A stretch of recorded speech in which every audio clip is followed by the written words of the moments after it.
Hello and welcome to the Dead Air Dudes. I'm Izzy. Raka, hello, Dead Air Dudes Nation. Welcome back. Welcome back, Dead Air Dudes Nation. Once again, we're doing our weekly review of The Mandalorian. Episodes, this time we're bringing to you episodes 3 and 4. To your dome. Raka, you want to take it away, episode 3? So, we have a recap of 1 and 2. We're not going to go too deep into it, but I had remarked that it was a little slow to go, but I understand that there's a buildup.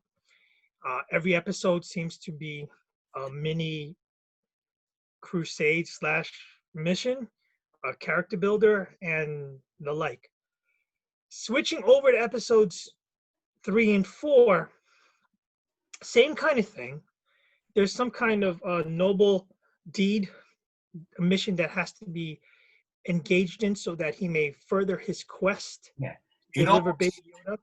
It almost seems like it's like in a video game where you do your side quests in the midst of the main quest. That's what it seems like. It seems like he's doing side quests that obviously build up his energy or integrity or whatever it is to build up within the main quest. And that's what it seems like. You stand off. I mean, you go off to help this lizard lady, bring her eggs to her husband. You go off and you do this, and you go off and save this town from a tremor dragon. And now in episode 3, it's like a very extended Final Fantasy. Yeah. Well, yeah. So you do have a lot of missions, but I get it why they're doing it. There is a method to the madness. So we have in episode 3,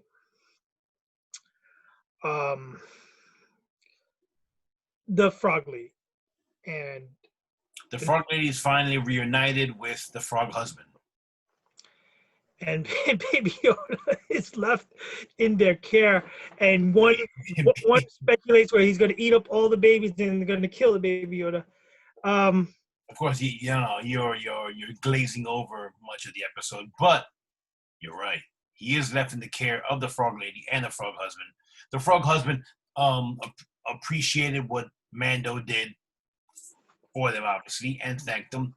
And then he's like, "Well, I had heard that you knew." Or that you know of more like me. He goes, oh, basically go to the inn and the inn will help you out. So take it from there. When Mando goes to the inn and then he speaks to they didn't mention any names, but the guy who looks like Ammar Akbar, and then he points him to another gentleman who looks like a squid guy who looks like kind of what's his face from Davy Jones' Locker from freaking Pirates of the Caribbean? Yes, and Squid People, yes. For better sake, and the pirates. Yeah. So it wasn't. I assume they're on the water world, right? Yes. And in the water world, as they cruise about, you already have the unsettling feeling something's going to happen, right? That premonition. And even Mando has that look about him. So as much as you can with the helmet on, but yeah. Oh, you ever see this creature eat? No, I haven't seen this creature eat. No, you really must see it. Let's get a good look. Every time you get that. Yeah, he's like, bring the kid over. You really can appreciate the Grand Canyon from here. Go to the ledge. Bring him closer so he can see him eat. So you know that something crazy is going to happen. He kicks Baby Yoda to the center. You see the fish gets dropped to the middle. You see things bubbling. The Kraken is bubbling in there. And then he kicks Baby Yoda in there. What are you doing? Baby Yoda's in the middle. Luckily, the egg, I guess the egg ship that he sleeps in and closes up, and then the Kraken swallows it. It protects him, kind of. And Mando is pushed in and into the water trap with the Kraken. Mando's there. The gates close. But what they want, really? which is it's been so far this season. It's been a continuous, storyline. Well, Is that the Mandalorian everybody line, wants not only for the child, but sometimes they want the best car, he wants armor. the armor. Exactly. Armor apparently is of Walks some around. super rare metal. He walks around freaking shinier than freaking than whatever, man. This is a galaxy in their time world, right? In their dimension, they don't have bullets like we have bullets. They have laser guns. Yes. But apparently, this armor, I mean, lasers just pew, shine right off this. It's so shiny, it goes right off of it. They're in effect bulletproof. I So think to a that degree, metal I think is it probably wears down, degrades within time, but yes, like his is so brand new that I think that yeah, it must be more valuable than gold. For all argument's sake, it's uranium 238.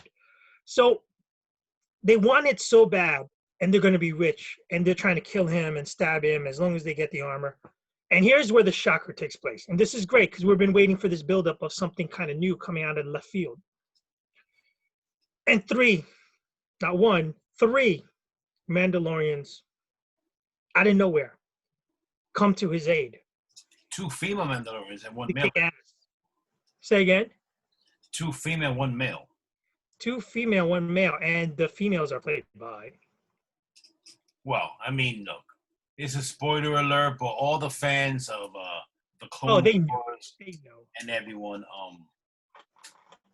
one is played by, jeez, I'm thinking of her real name right But now. she's of Battlestar Galactica. Another than, yeah, of course. She's a Battlestar. I mean, if anybody knows why, what Katie claim to Sackhoff. Starbuck.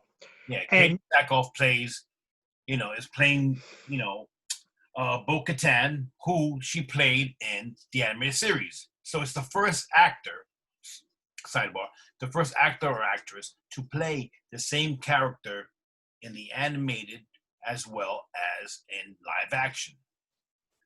All right? So again, cool. Very good nugget huge nugget for the deep hardcore fans. Yeah, so the deep hardcore fans that really she's got, a nice nugget there. And then the other, is played by Sasha Banks of WWE fame, which her name is Mercedes something along the lines. I apologize, I can't get her name right now. So yeah, not only is she doing Star Trek, but she's also doing this. So this episode has some really good star power, and it's bringing together a lot of combo punches. So you got them. A legit character from the cartoon. I mean, yeah. along with everything. They're really melding.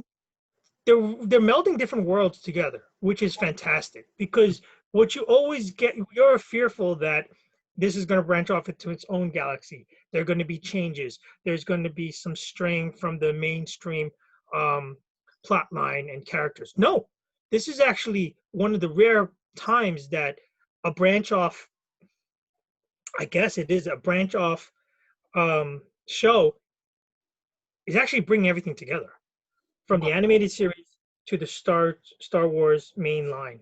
The beauty of it all, which you have the brain trust, you have the brains behind the animated series, is one of the co-creators along with Jon Favreau, which is Dave Filoni. Dave Filoni, sorry for mangling his name, he is the creator of Clone Wars, of Rebels, of all that. He ran all those shows, and he is also co-running, co-creating The Mandalorian. So, of course, he knows these characters in and out, and he's not going to let them freaking look like crap. He's not going to, it's going to be seamlessly. And what I love is that how they started in episode 2 was bringing in the greater Star Wars universe when you saw the TIE fighters and everything. And now you're bringing in characters from lore.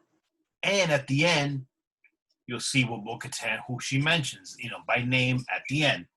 But, the show itself is rich.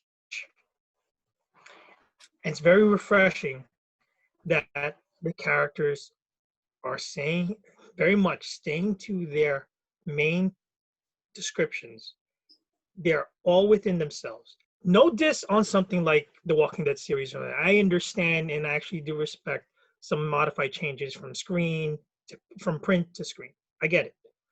But to keep that continuity does a large part for the core fan base, the real hardcore fan base, because it keeps their interest. Not to mention, those are the best points of advertisement for the show. When you have a hardcore testifying that, you know what, the show's legit. Oh, Not only is it entertainment for us or anybody else who's like a Star Wars fan, but the hardcore guys are going to drive it home because they're not going to contest you. They love this. And like you said, this one episode just keeps blowing up. In one episode, blows up into exponential proportions. Here's another thing that comes out of it. She reveals to the Mandalorian, who's shocked in the very beginning, not only being saved by 3, he's looking for 1. He gets 3 to save him, but they take off their helmets. And he's like, "You're not, man. Where did you get those?" No. In fact, they've turned his life upside down and say, "No, you are part of an offshoot that decided to go very retro." You're almost the weirdo who keeps wearing his mask all the time. Yeah. Keep wearing that stupid thing. Hell, I was born in Mandalore, bitch. Basically. Yeah. I'm royalty. She's the higherest within the whole freaking, within what the episode's mentioning about. Yeah. She's Mandalore royalty, essentially.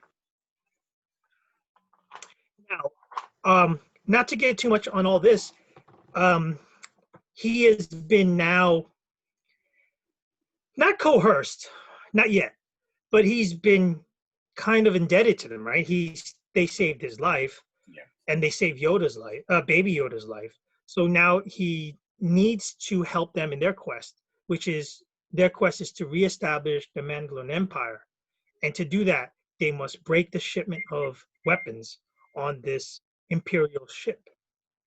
And within the Imperial ship, there's going to be more things that come out. Love this episode. Love it. For the record, we know that Baby Yoda is not Baby Yoda. He's a child. We say Baby Yoda for, just reference only. Exactly. Just for reference. So he goes along with it. Again, leaves Baby Yoda in the care of the frog people, the frog couple, and they go into, they penetrate into the Imperial ship, and just the 4 of them. I mean, you see what 4 Mandalorians can do. They can have 1,000 stormtroopers. Well, I love the comment that one of the Mandalorians say, "Oh, there's like a squad in there, but they can't shoot the side of a barn." No, they can't shoot the side of a wampa. Wampa is his wampa, he says, and that was funny because the running joke is that you stand right in front of a stormtrooper and they shoot you, and they'll miss. Dead. They're a body. That's all they are. Exactly. But what comes out of this episode is she had coerced him in this sense. We just got to stop. What do they want to do? But they really want to take all the weapons. Exactly. They want to take all the weapons. They basically want to go back to Mandalore and take their world back over. Take it back and bring it back. Which is why when they tell Mando that he's... No hate here. No hate. Go for it. When they tell... and that they really tried to convince him to come on board to further their quest 100%. To reestablish their people. This is the way. This is the way. But what do we see as the ending of this quest, and they're nearing completion of not only stopping and cutting off this weapon supply connection to the Imperial forces that still are left, they come across, which I thought is a little bit fringing the rating of where Mandalorian is on Disney, but they don't go too deep. I get it. But they see what appears to be mutated biological experiments. Yes. where they're injecting the blood, as inferred, Yeah. of the child into subjects who seem to not accept it and reject it, and in effect, reject life. They die. It's not going well. And who is running? I will leave this for Izzy to let everybody know who is running the show. It's the same guy who was running everything, or at least who was in cahoots with jeez, I forgot his name. Originally, when Moff. well, of course, Well, without further ado, who they thought was dead is very much alive. Moff Gideon. Wait, But other than Gus. but we forgot to glaze over. We glazed over the fact that what does Bo-Katan really want? Not only does she want to get back, Mandalore for the Mandalorians, but she also, when they're taking over the spaceship and everything seems to go awry, obviously massive spoilers here. She, before gets one of the higher ups of the Empire, I forgot, which played by Titus Welliver, nice. She asked, "Where is the Darksaber?" And of course, who has that Darksaber? I'll give you a hint. Yes. He also owns Loco Pollo Locos. Yes, los hermanos pollo, los pollos hermanos. Yeah. He also owns the biggest drug pin outside of New Mexico. Great. Again. Yeah, so he's still alive, and Mando just finally found out he's still alive, and shit's gonna hit the fan real soon. So yeah, they So there's a little element of fear that, wait a minute, this guy's still alive. This guy who wields that dark sword, the whole Mandalorian empire, and as he's lived the way as taught from being a child saved by the Mandalorians is now upside down. Child of the Watch. He's a child of the Watch, and maybe there's some doubt creeping in about the way he's lived his life and where things are trending. And his ship is a piece of duct tape, piece of shit, held together by calamari. Well, that's the next episode. See, you're getting ahead of yourself. But yes, it is. But at the end, when Bo-Katan tells Mando, "You sure you don't want to stay and help us do this?" He's like, "No, I am. I have to take the kid, Baby Yoda, to the Jedi. You said you knew of a Jedi." She said, "Well, go to." I feel terrible that I can't remember the name of the planet, but it's the planet where Cara Dune and Apollo Creed live, and go see Navarro. There you go. Yes, go see Ashoka Tan. And Ashoka Tano, if not, sorry, don't kill me. Ashoka Tano, yes. Ashoka Tano, if not, is one of the top, if not top, stars of the animated series. She is it. Now I have to admit, she is. Yes. I haven't seen the animated series. Okay, I believe, is a star pupil of Luke.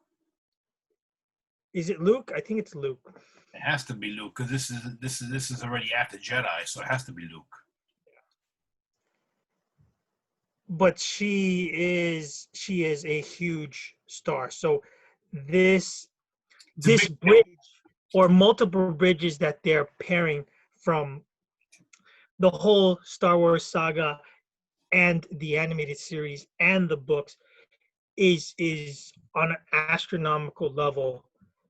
You're now bringing in a Jedi, not just a Jedi. I mean, a top flight kick-ass Jedi. No, You're going back to legitimate, Navarro. You, legitimate. you've got the whole Mandalorian world up upside down. You have Moff Gideon. You have the rumors abound about the Emperor or his lackeys, whatever, going to make an appearance. I mean, you're tying everything in. You You've tell. got biological experiments. You've got Rocco, yes. do you know something I do not know? If so, please. Snorky. There's rumors. All I can say is the rumors, and I see the pathway laid for the rumors to come to fruition to tie all this big bad world in the far, far galaxy far away into this octopus-like entanglement with the Mandalorian and Baby Yoda in the middle. Well, look, let's be honest. If they would have half a brain, I'm talking about Disney, they would let Jon Favreau and Dave Filoni cultivate and maintain the Star Wars universe. Do with it what you will, because so far, everything they've touched in The Mandalorian has been gold. Enough said. There's nothing to say. On to episode 4. All right. Just a quick correction before we get reamed by the Star Wardites. Please. Ahsoka Tano was a Padawan learner to Anakin. Oh, touche. Yes. I forgot about apologies. Anakin. Good call. And a hero of Clone Wars. So you're talking about Clone Wars, Anakin, and apparently she's one kick-ass fighter. Yeah, I got to get that straight because we got that's key. Can't. Can you repeat it again, just in case? Ahsoka Tano was the Padawan learner to Anakin Skywalker and a hero of the Clone Wars. Alongside Anakin, she grew from headstrong student into a mature leader, but her destiny laid along a different path than the Jedi. So she's another very powerful figure that's maybe conflicted, and we love that. Nothing more than a conflicted hero. I mean, just a musical question, my bad. That means there's actually Jedi across the galaxy that aren't dead? There has to be. So again, sprinkled in with everything else. I mean, this blows away the last 6 episodes, the last 6 movies. There's Jedi's now. Jedi's? There should be. The fact that this moron said the Last Jedi, it makes no fucking sense. No sense. You can't. And again, my only bone to pick with the Star Wars universe is, especially with this donor blood from Baby Yoda, the Force is something intangible, right? Yes. As I want to believe it, yes. It's not midichlorians running around, little freaking sprites give you freaking energy. No. My point is, it's not genetic. Cannot only be genetic. Okay. Not to go off on the deep tangent, but the law of entropy of the universe. Everything could be destroyed or created, but every matter, the amount of matter, stays the same. It just changes. So just because you killed the entire bloodline of all Jedi, it's just misguided to think, poof, the good side is all gone. I have to believe that the Force finds a way beyond the physical limitations of course, we already knew already within even these creators who created the last three movies. They even mentioned that there's Force sensitive people out there who may or not get cultivated within the Force. They allude to that in the last 3 episodes. Including the last 3 Star Wars movies. there are Force-sensitive individuals All over that, the place. yes. Finn is Force sensitive, yet So I believe if you wipe off every Jedi from breathing existence, I don't believe the Jedi Force, the Force goes away. It changes. Okay, so now moving on to the last episode, episode 4, returns to Navarro. yes. Gina, uh, Doom. Gina's character, who stays controversial, so we're not going to lean too much onto that. And Apollo Creed's character, I can't believe I'm saying this, Carl Weathers, and either way, they have kind of revitalized Navarro, but they need to help to get rid of a base. They need to get rid of the base, and the base has, we alluded to, the clones, and Yeah. They basically have the- taken over the whole place, and they need to eliminate it completely so they can run the whole thing scot-free, nice, making a trading post to whatever. And so they say, oh, this Empire base still around. So help us knock it out. We'll fix your plane, and, we'll help you whatever. So obviously, Mando's like, okay, fine, I'll do it, as per usual, the terms of the agreement. He goes, shit goes sideways as per usual. So, I mean, they accomplish. They didn't really blow it up, did they? yeah, What they accomplished, though, was well, at least from Mando's point of view. Navarro is in a better spot. But to find out that Moff Gideon's alive, to find out that there's experiments, to find out that the child is in more danger than ever, and then from Mando's non-point of view and the very insidious Moff Gideon's point of view and the dark side, they were successful in not capturing the child, but they tagged the ship. the people What amounts to a Star Wars GPS.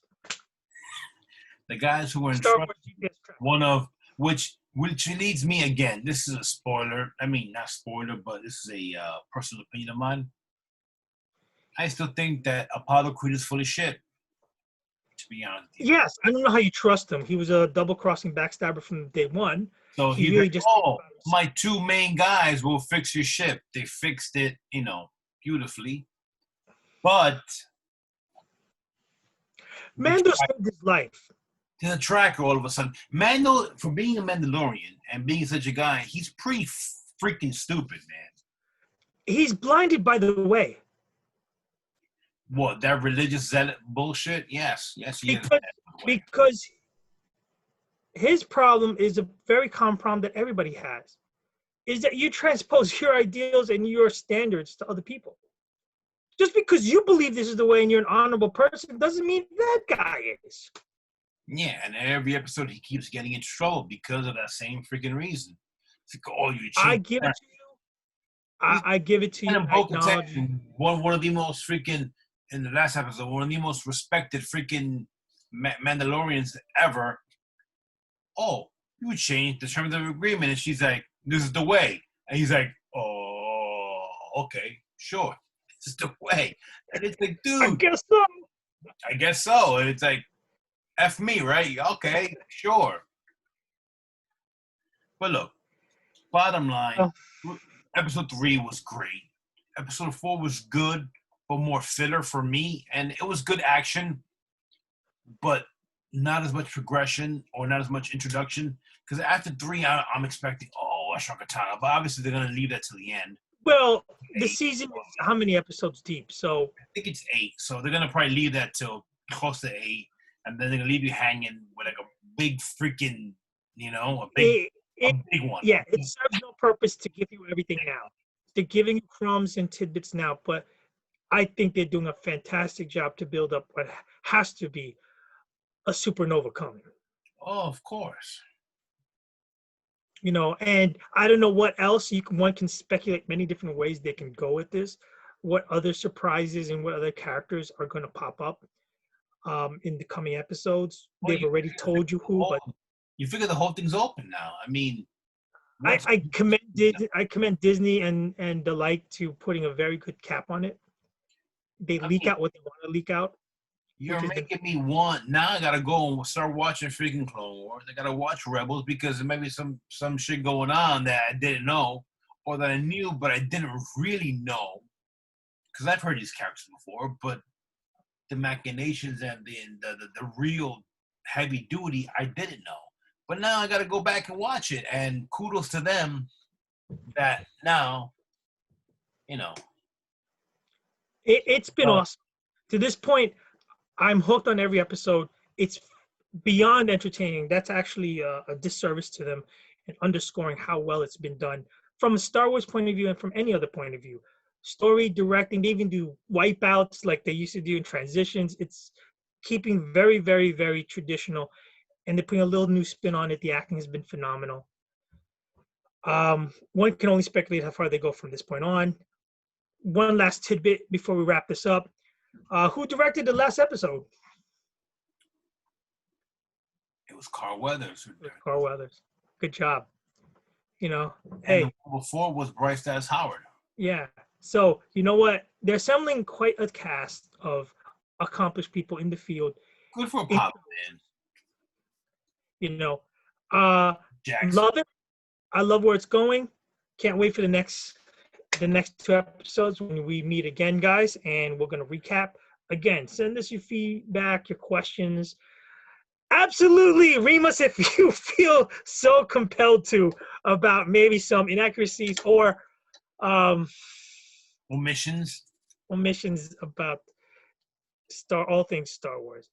Either way, thanks for listening and like and subscribe and help keep us going. Thank you, Data Dudes Nation. I'm Izzy. I'm Raka. Save the whales and the force be with you. Take care, guys.